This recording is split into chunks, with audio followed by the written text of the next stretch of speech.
अस्सलाम वालेकुम नाजरीन, welcome to my YouTube channel. दोस्तों, आज आप लोगों के साथ इन्फॉर्मेशन शेयर करना चाह रहा हूँ पेंशनर बेनिफिट अकाउंट के हवाले से।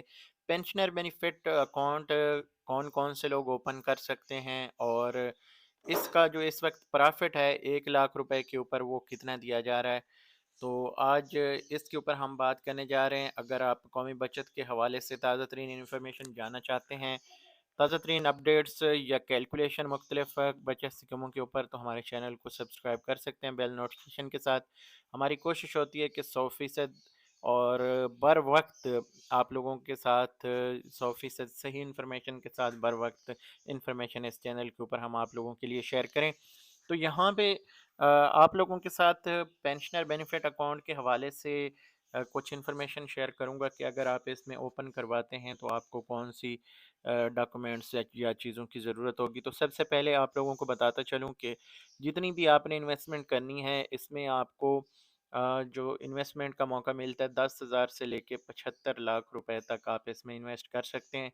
और इसमें यह है कि आप अगर इन्वेस्ट करना चाहते हैं तो सबसे पहली चीज़ तो ये है कि आपके पास अपना वैलिड शनाख्ती कार्ड होना चाहिए, और फिर जितने पैसे आप इन्वेस्ट करना चाह रहे हैं, सोर्स ऑफ इनकम उसका होना चाहिए कि आपके पैसे कहाँ से आए हैं। अगर पेंशन मिली है तो उसमें कितने पैसे आए हैं, और उसमें कुछ और पैसे आपने ऐड करने हैं तो उनका सोर्स ऑफ इनकम यानी वो किस तरह से आपने अर्न किए हैं।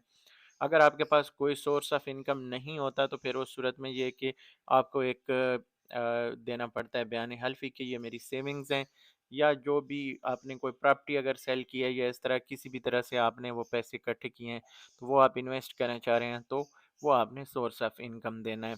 इसके बाद जो मेन चीज़ होती है वो आपके जो पेंशन के डॉक्यूमेंट्स होते हैं, जो आपकी पेंशन बुक कह सकते हैं, या जितने भी डॉक्यूमेंट्स आपके रिटायरमेंट के बाद आपको मिलते हैं, वो आपके एज ए प्रूफ जो है उनकी फ़ोटोकॉपी साथ लगेगी, और फिर आप आसानी से ये पेंशनर बेनिफिट अकाउंट जो है ओपन कर सकते हैं।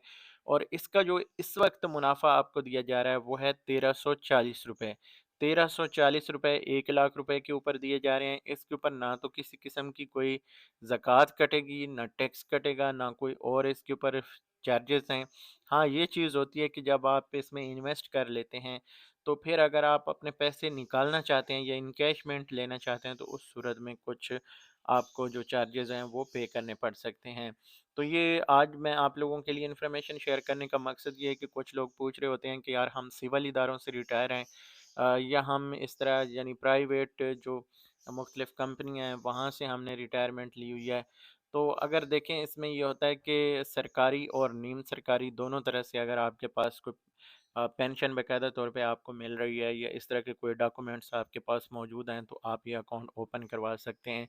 ज़्यादातर इसमें जो सरकारी लोग हैं वही ओपन करवाते हैं ये अकाउंट, जो पेंशनर बेनिफिट अकाउंट के हवाले से। तो ये इस हवाले से अभी तक की इन्फॉर्मेशन है। मज़ीद अगर आपके ज़हन में कोई सवाल हो तो आप पूछ सकते हैं। और इसमें जो आपको इस वक्त प्रॉफिट रेट दिए जा रहे हैं, अगर आप आज इन्वेस्ट करते हैं तो 1340 अगले 10 साल के लिए आपके लॉक हो जाते हैं। यानी लॉक का मतलब ये कि अगर ये प्रॉफिट रेट कम भी होते हैं तो आपके कम नहीं होंगे, 1340 ही चलता रहेगा। अगर फॉर एग्जांपल प्रॉफिट रेट ज़्यादा होते हैं तो वो आपको मिल सकते हैं। जो आज इन्वेस्ट करता है, जैसे ये पहले आपको पता है कि प्रॉफिट रेट्स जो हैं वो कम थे, तो बाद में ये 1380 तक चले गए। तो जो लोग पुराने थे उनको भी अभी 1380 मिल रहा है, यानी जिनको अभी एक बार 1380 मिल गया, जब तक उनके सर्टिफिकेट्स मैच्योर नहीं होते, सॉरी, ये अकाउंट मैच्योर नहीं होता, तब तक ये उनका प्रॉफिट चलता रहेगा। तो ये बहबूद का भी सेम रूल है, पेंशनर का भी और शोहदा फैमिली, ये तीनों का एक ही समझेंगे कैटेगरी आती है प्रॉफिट के हवाले से। और जो टर्म्स एंड कंडीशंस हैं, सिर्फ इसमें एलिजिबिलिटी का क्राइटेरिया जो है वो अलग होता है कि इसमें लोग कौन से अहल हैं, कौन से लोग इसमें इन्वेस्ट कर सकते हैं। तो ये अब आप नोट कर लें। अगर आप पेंशनर हैं, आपने सरकारी नौकरी जो है वो ख़त्म की, अब आप पेंशन पा चुके हैं, तो आप यहाँ पे आसानी से इन्वेस्ट कर सकते हैं। बाकी जो बेवा ख़वातीन हैं उनके लिए बहबूद से सेविंग सर्टिफिकेट है। जो 60 साल से ज़्यादा जिनकी उम्र है, अगर वो किसी चाहे इदारे से रिटायर हैं या नहीं हैं, तो वो सेम इसी तरह का अकाउंट है, या सर्टिफिकेट्स हैं बहबूद सेविंग सर्टिफिकेट्स, वो वहाँ पे इन्वेस्ट कर सकते हैं। तो अगर husband wife jointly account open करना चाहते हैं, उनकी उम्र 60 साल से ज़्यादा है, تو وہ بھی اس طرح اکاؤنٹ اوپن کر سکتے ہیں۔ لیکن یہاں پہ میں ایک چیز آپ کو ریکمینڈ کروں گا کہ کچھ لوگ جو ہیں وہ ایسے کرتے ہیں کہ فار ایگزامپل 3 بہن بھائی ہیں یا 2 ہیں یا زیادہ جس طرح بہن بھائی ہوتے ہیں، تو کوئی ایک جس کی پیمنٹ ہوتی ہے یا پیسے ہوتے ہیں وہ آپ کے اپنے والدین کے نام پہ رکھ لیتے ہیں، چاہے ان کی عمر 60 سال ہو یا وہ پینشنر ہوں، تو پینشن سے ان کو ریٹائرمنٹ ملی ہو تو وہ پینشن یعنی ان کو مل رہی ہو تو وہ اپنے والدین کے نام پہ انویسٹ کر لیتے ہیں۔ تو یہاں پہ آپ کو رول بتاتا چلوں کہ اب جو لیٹسٹ رول ہے وہ یہ ہے کہ جو بھی بندہ جو ایف آر سی میں آپ کا بہن بھائی ہے، وہ جب آپ کے والدین کی ڈیتھ ہوگی تو وہ سارے اس میں حصے دار ہوں گے۔ یہ نہیں ہے کہ آپ اس وقت کہیں کہ میرے پیسے تھے تو میں ایک ہی یہ پیسے جو ہے حاصل کروں گا، ایف آر سی بنوا لیں اس کے بعد جانشینی سرٹیفکیٹ آپ کا بن جائے۔ لیکن اس میں یہ چیز آپ نوٹ رکھیں کہ قومی بچت جو ہے سب کو ڈیوائیڈ کر کے پیسے دے گا، الگ الگ چیک دیتا ہے، کیش بھی نہیں دیتا۔